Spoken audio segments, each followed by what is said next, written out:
La séance est ouverte. Compte tenu de ce qui m'a été indiqué sur le déroulement de la commission des lois, qui est actuellement en réunion, et compte tenu du fait que nous étions convenus que nous ne siégerons pas en parallèle d'une réunion de la commission des lois, la séance est suspendue jusqu'à 11h30.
La séance est reprise.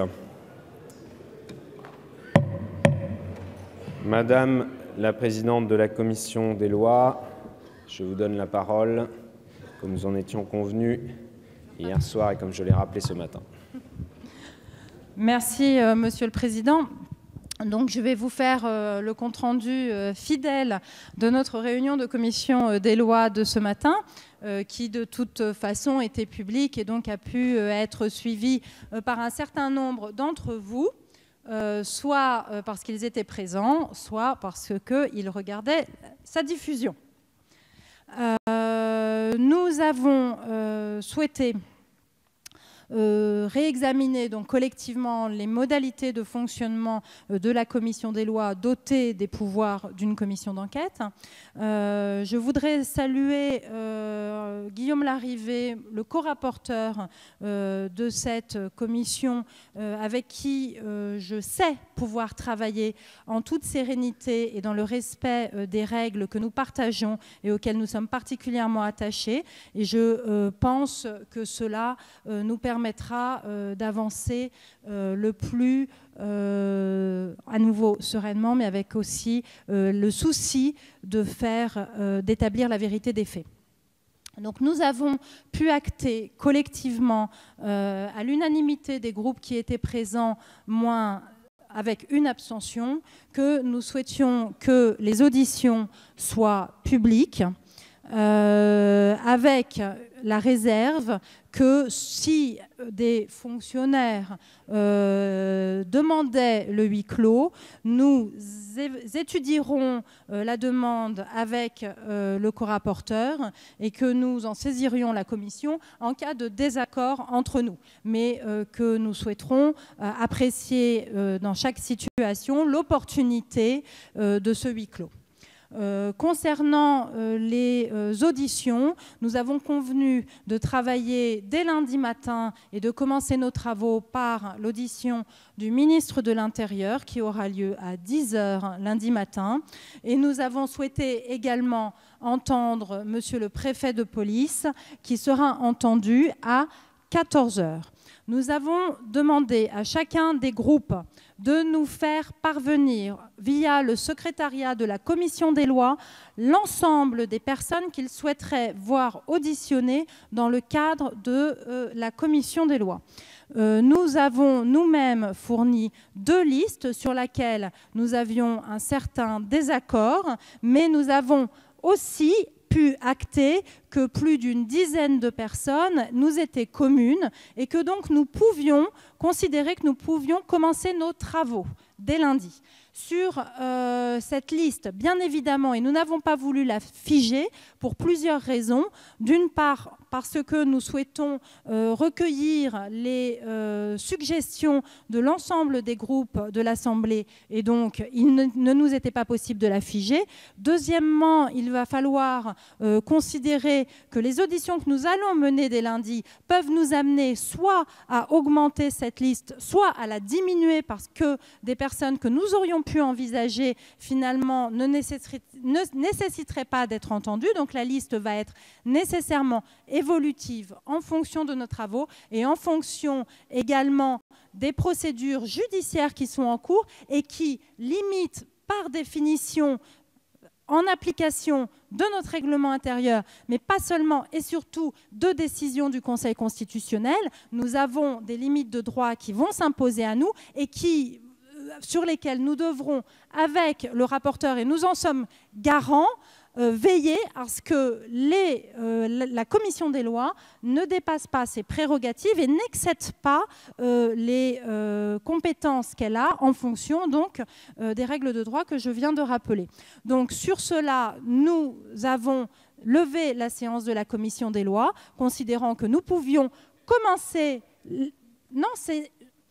Je persiste. Poursuivez, Madame la Présidente. Vous lisiez le règlement intérieur. Il s'agit de la commission des lois qui a des pouvoirs d'une commission d'enquête.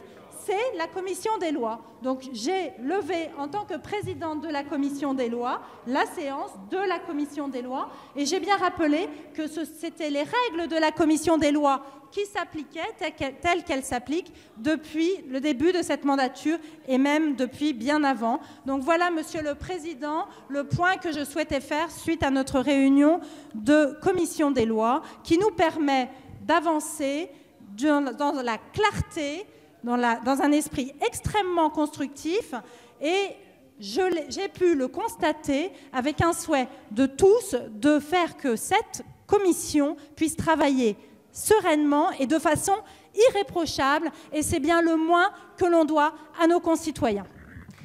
Merci. Merci Madame la Présidente pour ce compte-rendu. Je donne la parole à Monsieur Guillaume Larrivé, qui est votre co-rapporteur, et ensuite je prendrai un orateur ou une oratrice par groupe. Merci Monsieur le Président.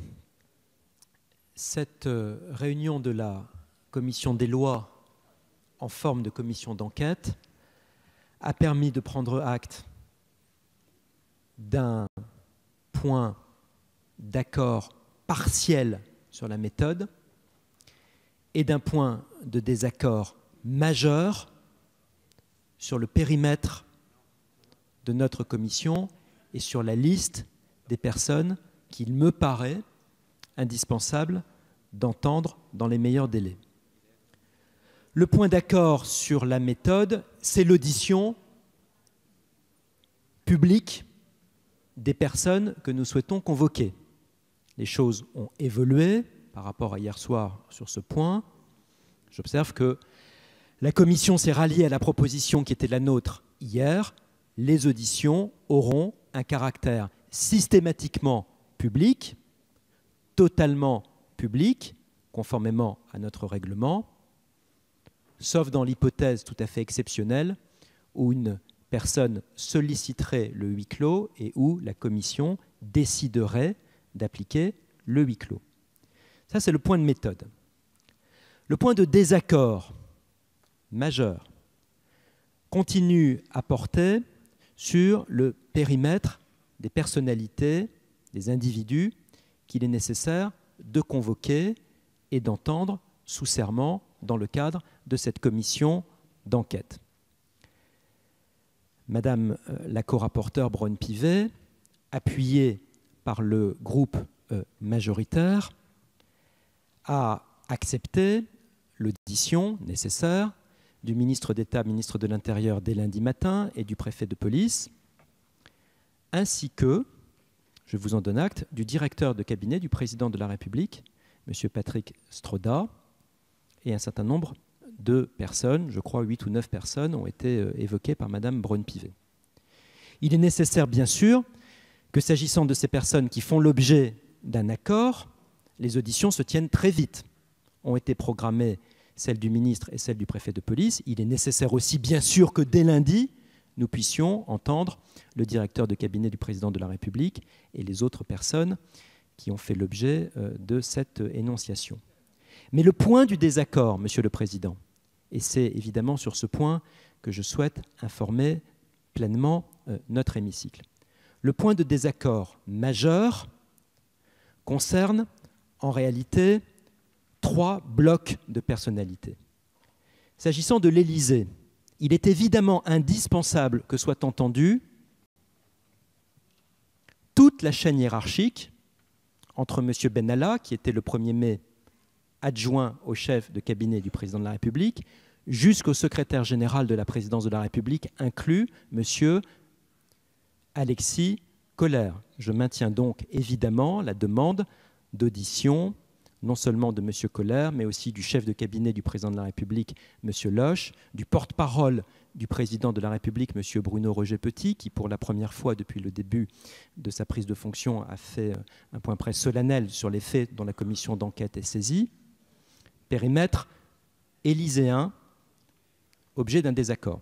Deuxième objet de désaccord sur le périmètre, ça concerne le parti La République En Marche, qui est directement impliqué dans les faits du 1er mai, puisque la presse nous apprend qu'un certain M. Kras salarié ou collaborateur du parti était présent le 1er mai. Il sera donc nécessaire d'entendre le délégué général de ce parti, M. Christophe Castaner, ainsi sans doute qu'un certain nombre de ses collaborateurs ayant, si nous comprenons bien, des fonctions, ouvrez les guillemets, de chef de service de sécurité. Troisième et dernier point du désaccord sur le périmètre, s'agissant de la place Beauvau, le chef de cabinet du ministre de l'Intérieur, M. Girier, devra lui aussi être entendu, ainsi qu'un certain nombre de personnalités que nous avons évoquées. Voilà, Monsieur le Président, ce que je peux dire de l'état de notre accord très partiel sur la méthode et de notre désaccord majeur sur le périmètre des auditions à conduire. Je conclurai en disant, comme co-rapporteur et comme député, la préoccupation unique qui nous anime, c'est de faire la vérité. Nous en avons le mandat, il nous est donné par la nation, nous en avons les compétences juridiques, celles d'une commission d'enquête. Nous avons le devoir d'avancer sereinement, d'avancer sans entrave d'aucune sorte. La transparence, la vérité ne saurait être à géométrie variable selon la distance qui sépare les personnalités de celle du président de la République française, Emmanuel Macron. Merci, Monsieur Larrivé. Monsieur Ugo Bernalicis. Merci, Monsieur le Président.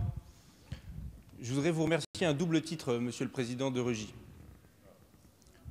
À la fois de me donner la parole, évidemment, mais surtout d'avoir pu dire en séance ici que la publicité de nos auditions dans la future commission d'enquête allait de soi. Et ce matin, vous avez été utilisé comme un argument d'autorité. Et tant mieux. Il aura fallu la nuit pour porter conseil, pour éviter que les uns et les autres se voient en train de réécrire l'histoire, parce que depuis le début de cette affaire, tout ce qui avance et tout ce qui progresse pour faire éclater la vérité doit s'arracher à la majorité.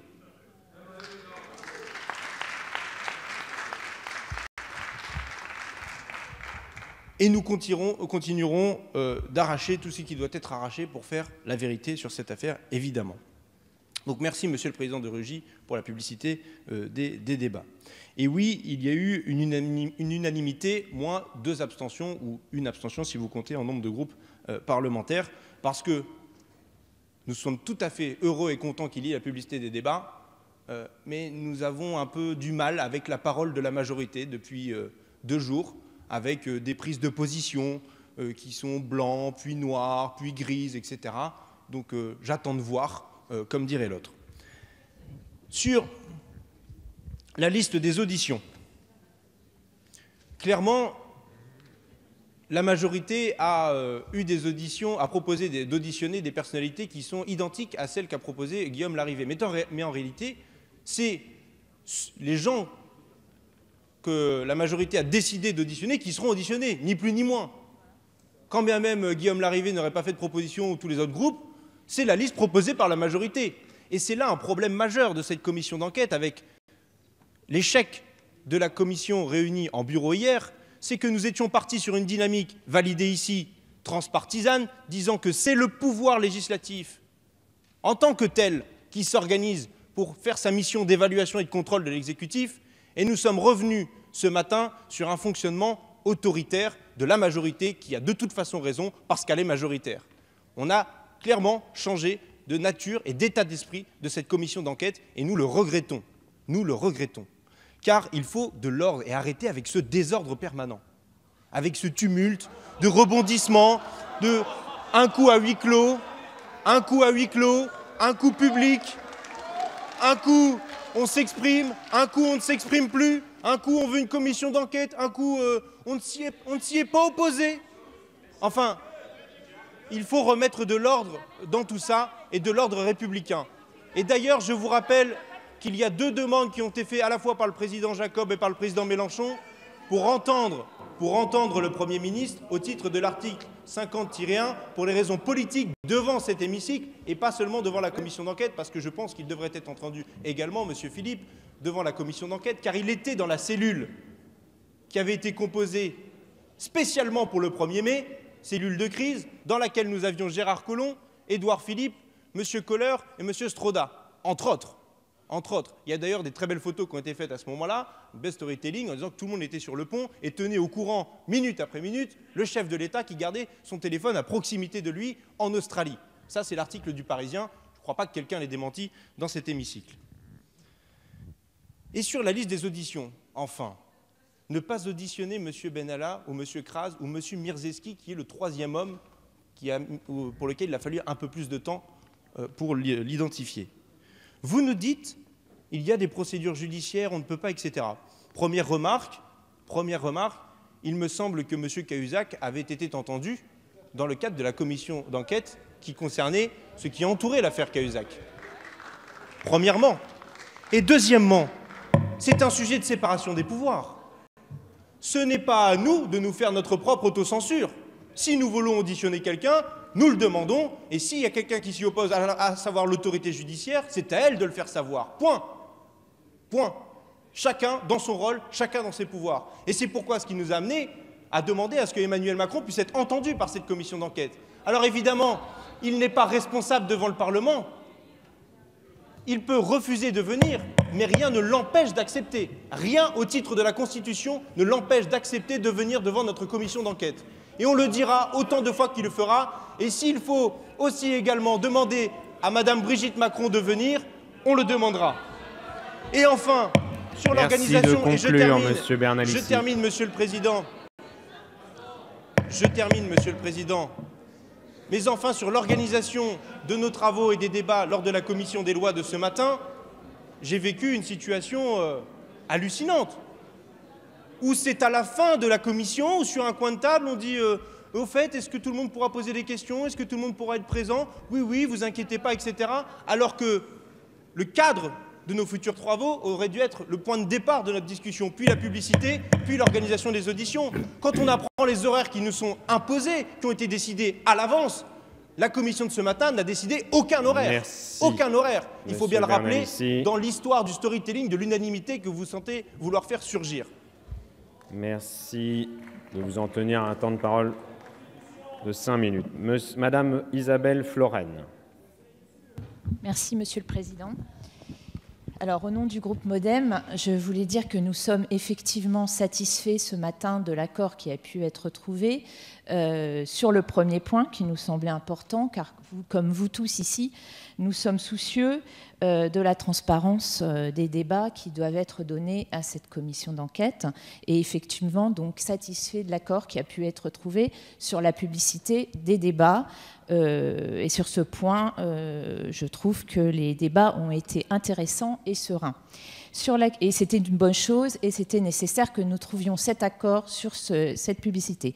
Sur la question des auditions, rappeler que la méthode qui a été proposée par Madame la rapporteure, Madame la présidente, qui est de confronter quand même, de transmettre les listes des personnes auditionnées, mais de pouvoir commencer et de se mettre d'accord sur les premières auditions qui ont lieu dès lundi est une bonne chose. Je pense que maintenant, il est quand même urgent que nous puissions commencer ce travail et donc satisfait de pouvoir le commencer. Je pense que ces auditions pourront également, ce programme d'audition pourra s'enrichir au fur et à mesure des auditions qui auront lieu. Donc je pense qu'il est aussi important de conserver cette latitude au cours de notre travail, comme c'est le cas, je pense, dans toutes les commissions d'enquête.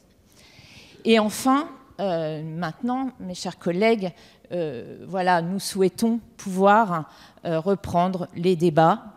Il y a un certain nombre d'amendements attendus et donc nous souhaitons pouvoir, suite à ces échanges, reprendre sereinement notre travail. Merci. Merci, Madame Florennes. La parole est à Monsieur Stéphane Peu.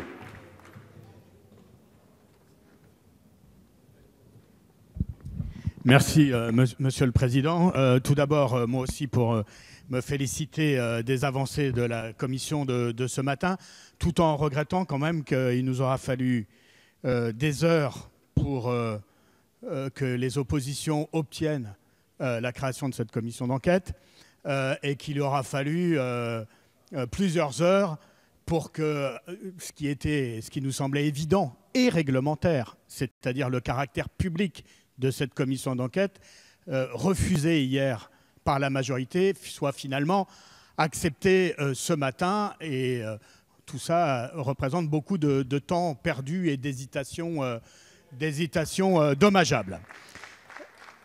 Je voudrais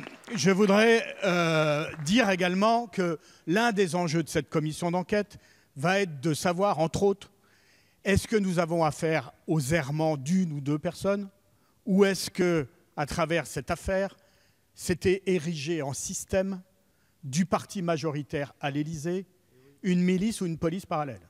C'est ça la question. C'est la question. Et de ce point de vue, les auditions doivent nous permettre d'éclairer cet aspect des choses. Et de ce point de vue, la chaîne hiérarchique de l'Élysée, la chaîne hiérarchique du ministère de l'Intérieur et bien évidemment les responsables du parti En Marche doivent pouvoir être auditionnés pour éclairer cet aspect fondamental de l'affaire. Et enfin, comme je l'ai proposé ce matin, puisque notre périmètre concerne la manifestation du 1er mai, je ne comprendrai pas que le syndicat organisateur du rassemblement du 1er mai, qui a été la victime des violences et des problèmes dans le commandement du maintien de l'ordre ce jour-là, à savoir la CGT et son service d'ordre, ne soit pas auditionné par notre commission d'enquête. Enfin, vous savez tous qu'en matière de police, on donne souvent aux syndicats un rôle plus ou moins de porte-parole. Ça s'est fait sur tous les gouvernements. Et donc, bien évidemment, nous souhaitons que les syndicats de policiers, l'essentiel, tous, les syndicats des commissaires, les syndicats des policiers, puissent être également entendus dans le cadre de cette commission d'enquête. Ça nous paraît nécessaire à la manifestation de la vérité. Merci, monsieur le député. La parole est à monsieur Jean-Christophe Lagarde. Merci, monsieur le président. En fonctionnement normal de la vie sociale et politique, les institutions doivent naturellement être respectées mais ne sont pas indispensables. Et lorsqu'on traverse une crise telle que celle que nous connaissons, les institutions deviennent indispensables et c'est leur fonctionnement qui doit permettre de sortir de la crise. Telle est la position du groupe UDI Agir et Indépendants. Et si notre Assemblée nationale est bloquée depuis maintenant 48 heures, ça n'aide pas à la résolution de la crise. Mais si notre Assemblée nationale a été bloquée, c'est pour des raisons très simples. D'abord parce qu'il était légitime, logique, qu'un membre du gouvernement qui puisse s'exprimer vienne ici assumer la responsabilité politique et nous donner leurs intentions comme ils l'ont fait au Sénat. Ensuite parce que l'opposition était en droit d'obtenir une commission d'enquête que la majorité a fini par concéder. Enfin, hier soir, parce qu'il était évident, je l'ai exprimé dans cet hémicycle comme au bureau de la commission des lois, il était évident que pour garantir aux Français que notre institution fonctionne, c'est-à-dire qu'elle leur apportera la vérité, la transparence et, tout le monde l'oublie, des propositions permettant à l'avenir d'éviter pareil scandale, il fallait que tout cela soit public. Pas un Français n'aurait compris qu'on soit à huis clos. Et la discussion d'hier soir était pour moi très surprenante, puisque la transparence, d'abord l'audition publique est de droit, c'est la règle classique, et le huis clos l'exception, mais la transparence est la seule chose que les Français peuvent attendre de notre institution qui jusqu'alors n'est pas touchée par ce scandale. C'est le pouvoir exécutif qui est atteint et c'est le pouvoir législatif qui doit garantir la transparence aux Français. Et c'est la raison pour laquelle, après les évolutions, parfois les énervements que nous avons constatés, j'observe que désormais, non seulement la commission d'enquête est mise en place, non seulement les auditions seront toutes publiques, sauf, et je répète la position de notre groupe sur le sujet, sauf à la demande d'un intéressé si la commission juge que c'est légitime, et sauf, moi je le demande à la commission, pour les fonctionnaires de police, dont je pense qu'on peut entendre les voix, mais pas diffuser les images vidéo. Souvenez-vous, chers collègues de Magnanville, la police nationale est encore traumatisée par cette affaire, et nous n'avons pas besoin d'exposer leur visage publiquement, nous avons besoin d'entendre leur voix. Dès lors que cette transparence est assumée, assurée, dès lors que, par ailleurs, les auditions et il subsiste un désaccord sur le niveau des auditions, pourront avoir lieu. Rapidement, nous pensons que notre institution doit reprendre son fonctionnement, y compris dans cet hémicycle. Pourquoi ? D'abord parce que, chers collègues, si d'aventure vous vouliez refuser une audition qui paraît légitime et nécessaire, une fois de plus, la pression de l'opinion publique contraindra à ce que cette audition ait lieu. Je le dis clairement. Et je pense qu'à l'inverse, lorsqu'on fait des demandes illégitimes d'audition, parce qu'on voudrait uniquement poursuivre sur le champ politique, à ce moment-là, c'est l'opinion publique qui condamnera ceux qui la réclameraient ou qui voudraient bloquer l'institution à cause de ça. Je prends un exemple. Il me semble indispensable d'entendre le directeur de cabinet du président de la République très vite, je l'ai exprimé, Madame la Présidente, en commission des lois. Il me semble nécessaire d'entendre rapidement le chef de cabinet du président de la République. Pourquoi ? Parce que c'est son adjoint qui est à l'origine de la crise. En revanche, je ne vois absolument pas l'utilité à ce stade d'entendre le secrétaire général de l'Élysée. Je ne vois absolument pas l'utilité à ce stade d'entendre M. Castaner en tant que responsable de La République En Marche. Je pense nécessaire d'entendre le commandant militaire de l'Élysée. Je pense en l'occurrence, chacun a le droit évidemment de s'exprimer et d'émettre son opinion. Et il se trouve que nous avons besoin aussi d'entendre le porte-parole de l'Élysée, puisqu'il a fait un certain nombre de déclarations qui malheureusement se sont avérées inexactes par la suite. Voilà ce qui nous paraîtrait à nous, groupe UDI, Agir et Indépendants, à la fois raisonnable et de nature à permettre à notre institution de recommencer à fonctionner, ce que je crois souhaitable. Et je veux terminer là-dessus. Nous sommes actuellement réunis en tant que constituants. Et nous avons le devoir de tirer aussi des leçons de cette crise. Lorsqu'il y a un excès de pouvoir, c'est parce qu'il y a trop de pouvoir, trop peu contrebalancé par un contre-pouvoir. Et c'est le cas de la République française. Nous sommes, je l'ai déjà dit et je vais le répéter, le pays occidental, le pays dit démocratique, où le président de la République, où le pouvoir exécutif a le plus de pouvoir de tout le monde occidental et où le Parlement a le moins de pouvoir. Et je souhaite qu'on poursuive l'examen du projet constitutionnel et qu'on saisisse l'occasion pour rééquilibrer les pouvoirs, pour garantir qu'il n'y a pas trop de pouvoir qui conduisent à un excès de pouvoir. Il nous semble que c'est cela le devoir de l'Assemblée nationale, désormais, maintenant que cette commission d'enquête est mise en place, que les personnes pourront être auditionnées et que tous les Français pourront voir la vérité, puisqu'il n'y aura pas de secret caché ou de huis clos. Je vous remercie. Merci, Monsieur Lagarde. Madame Le Pen. Il y a au moins une chose qui est sûre à ce niveau de connaissance de l'affaire, c'est que M. Benalla n'a pas agi seul. Ils étaient plusieurs le 1er mai, et plusieurs dans la chaîne, manifestement, de connaissance des délits qui semblent avoir été commis.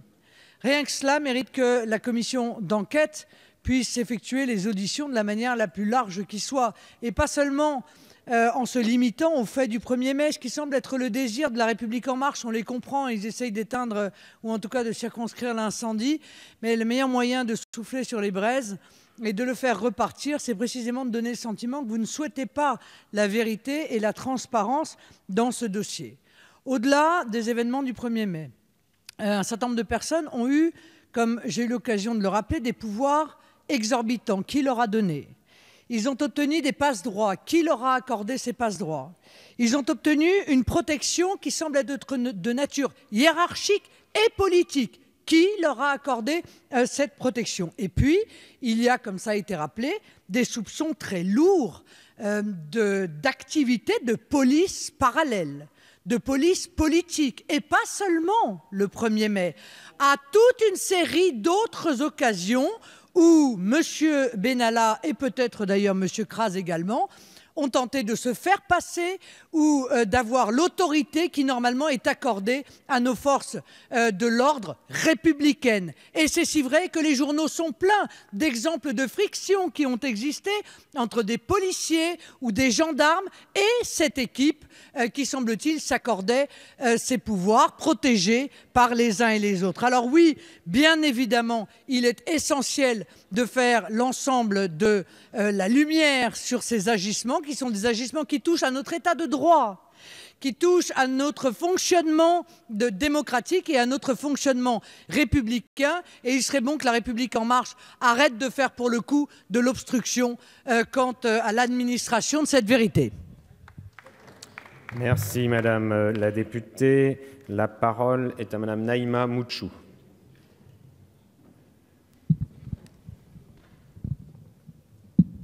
Merci, Monsieur le Président. Alors, j'ai une vision un petit peu différente de la vôtre, et moi, je vois le verre à moitié plein plutôt qu'à moitié vide. D'abord, la commission des lois qui s'est saisie des pouvoirs d'une commission d'enquête a été réunie dans des délais extrêmement rapides, des délais records.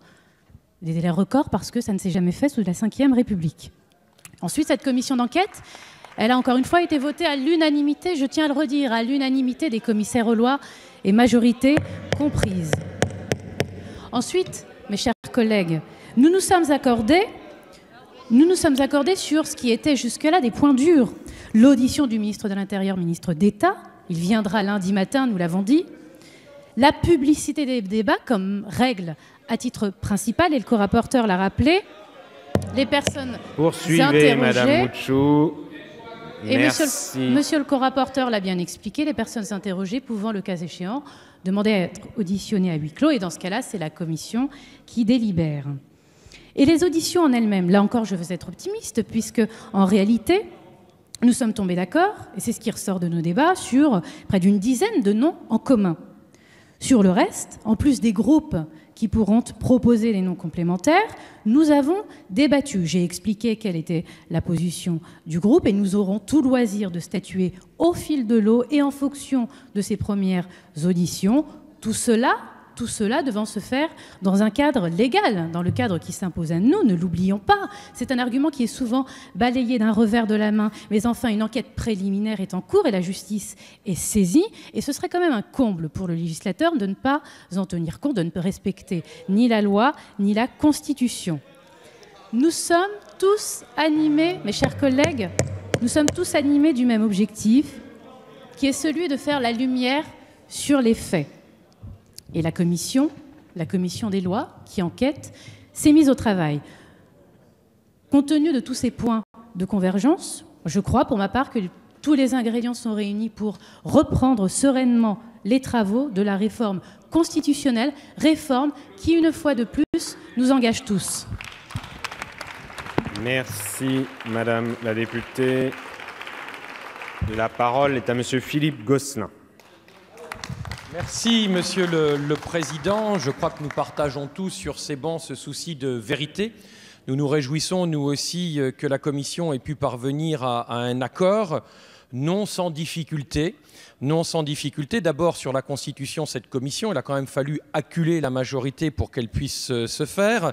Premier point. S'il n'y avait pas eu tous ces événements médiatiques, ces révélations, on n'en serait pas là. Premier point. Deuxième point, je m'étonnais, comme d'autres hier soir, que vous puissiez revendiquer la transparence et fermer les portes pour les travaux de la Commission. Il était indispensable que nous ayons la transparence. Nous la devions non seulement à nos concitoyens, mais pour l'autorité de la présidence de cette Assemblée. Le président lui-même, et ça a été rappelé tout à l'heure, s'était engagé très clairement sur cette publicité, et je ne vois pas au nom de quoi nous serions revenus en arrière.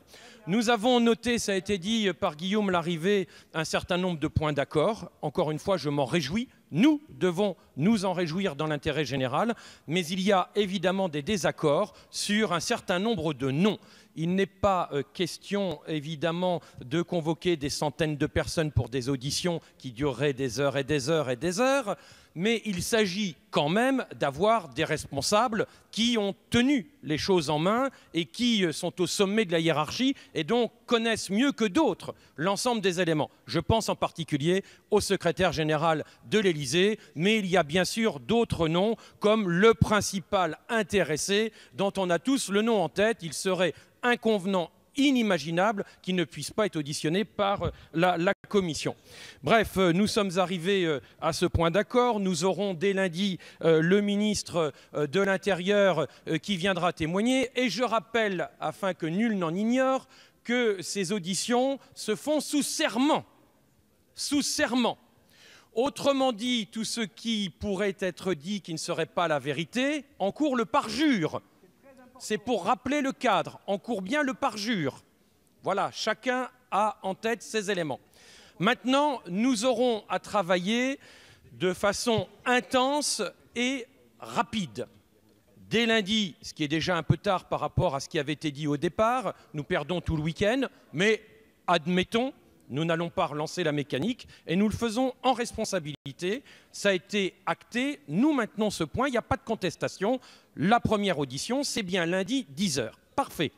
Je ne conteste pas ce point, mon groupe ne la conteste pas. Autre audition à 14 h. Mais vous voyez bien qu'on ne va pas se contenter de faire 1 ou 2 auditions par jour. Il a été acté aussi que l'ordre du jour en séance publique ne pourrait pas tenir quand la commission des lois qui normalement devrait débattre de certains sujets ici, constitution mais aussi asile, immigration, devrait dans le même temps tenir ses auditions. Vous voyez bien qu'on est sur plusieurs auditions, plusieurs dizaines, qui vont nous prendre entre 50 et 60 heures à peu près. C'est, je crois, réellement ce qu'il faut avoir en tête. Dans ces conditions, c'est tout le programme des prochains jours et des petites semaines qui viennent qui tombe à l'eau. On peut débattre cet après-midi de la révision de la Constitution, cette nuit si on veut, en aucun cas, mardi à 16h30 ou 17h, nous serons en mesure d'assurer le vote solennel. C'est évident. D'autant qu'à 16 h, lundi, sont prévus d'autres travaux sur la formation professionnelle. La commission des lois est déjà engagée mardi après-midi avec Madame la garde des Sceaux pour une audition sur une autre affaire. Mercredi matin, la commission des lois est déjà convoquée pour d'autres éléments tout très importants sur la bioéthique. Bref, vous voyez bien que les fenêtres de tir sont un peu compliquées et que nous avons besoin d'y voir clair sur l'organisation de nos débats, non seulement dans les heures qui viennent, mais aussi dans les semaines qui viennent. C'est la raison pour laquelle, Monsieur le Président, très officiellement, je demande la réunion de la conférence des présidents pour acter le nouvel ordre du jour qui découle évidemment des événements de ces derniers jours. Il n'y a pas d'obstruction. Je pense que chacun aura à cœur, c'est vrai pour la majorité comme pour les oppositions, chacun aura à cœur de savoir quel est l'objectif en termes de temps, d'organisation de nos débats, les textes que nous allons aborder ou pas, parce qu'il va peut-être falloir faire des choix, à moins qu'il y ait une autre convocation de session extraordinaire ou une prolongation qui nous mènerait jusqu'à la mi-août ou la fin août, mais il serait bon de le savoir dans tous les cas, pour que chacun puisse annuler ses réservations de vacances, rappeler ses collaborateurs, gérer le code du travail, etc. Enfin, vous voyez qu'il y a quand même quelques longs éléments. Même chose, et je pense aussi, je termine, aux collaborateurs et aux agents de l'Assemblée nationale qui, comme nous, ont besoin d'avoir un peu de visibilité. Bien sûr, nous faisons du juridique, nous sommes des législateurs, nous contrôlons l'action du gouvernement, nous évaluons les politiques publiques, mais nous sommes aussi des employeurs et nous avons des vies aussi personnelles que nous devons organiser. Nul ne récuse le travail, mais tout le monde a besoin de s'organiser. Donc voilà, Monsieur le Président, vous avez les éléments et nous souhaitons que dès aujourd'hui, une conférence des présidents puisse être convoquée. Je vous remercie. Merci, Monsieur Gosselin. Votre demande est entendue et on apportera une réponse. La parole est à Madame Cécile Untermaier. Merci, Monsieur le Président. Moi, je crois qu'on peut dire au nom du groupe Nouvelle Gauche que nous allons dans le bon sens et nous nous en félicitons, puisque cette commission d'enquête finalement a été adoptée et c'est une très bonne chose. Je remercie le président de Rugy d'avoir d'ailleurs fait valoir par des mots qui ont compté aujourd'hui que la publicité s'imposait dans une commission d'enquête. Et nous avons obtenu et nous aurions pu, me semble-t-il, nous éviter des débats houleux hier au soir sur la question de la publicité. Sur la question du huis clos, bien sûr que nous aurons à auditionner des personnes à huis clos, mais il faut faire très attention au dispositif qui consisterait à demander à ces personnes ou à celles-ci de demander systématiquement le huis clos et que ce huis clos soit accordé.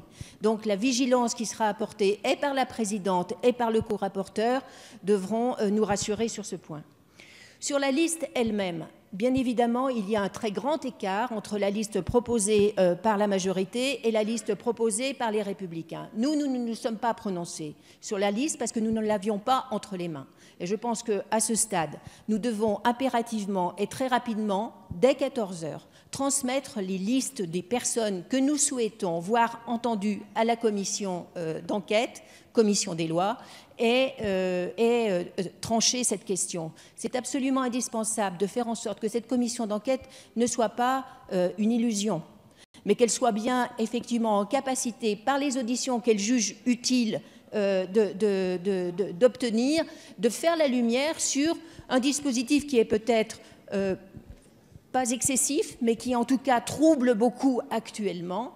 Et sur ce point, je crois qu'il faut accélérer et aller dans le sens d'une étude en commun. Moi, je crois qu'on ne peut pas aller dans une commission d'enquête en considérant que M. Benalla n'est pas invité, que M. Kras n'est pas invité, que les victimes de M. Benalla ne sont pas invitées à être auditionnées, et aussi les syndicats de police qui ont manifesté leur inquiétude à plusieurs reprises sur cette question. Dans ces conditions, nous nous posons la question de savoir si nous ne pouvons pas, dès 14 h, dresser déjà une liste, mais qui ne soit pas l'inframinimale comme celle proposée par la majorité et celle proposée par les Républicains, et aller ensuite beaucoup plus sereinement dans une commission d'enquête qui jouera pleinement son rôle. Il est question de nos institutions ici. Et la commission d'enquête, ce n'est pas rien que de la réunir. Et nous devons l'entourer, bien sûr, de la publicité, mais aussi des auditions qui sont en capacité de l'éclairer totalement.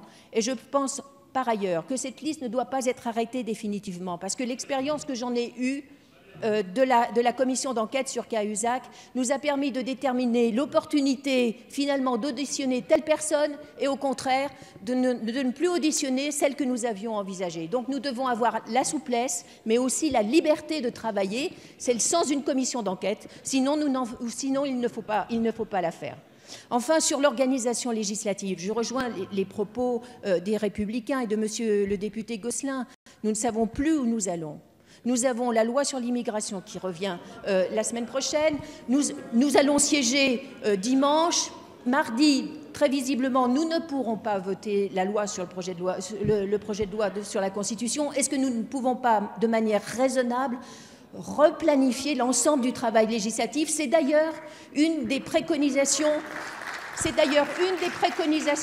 que la majorité elle-même entend mettre dans le projet de loi, lisibilité du travail législatif. Nous ne pouvons pas venir tous les jours sans savoir ce que nous allons faire dans l'hémicycle. Merci, Madame Untermaier.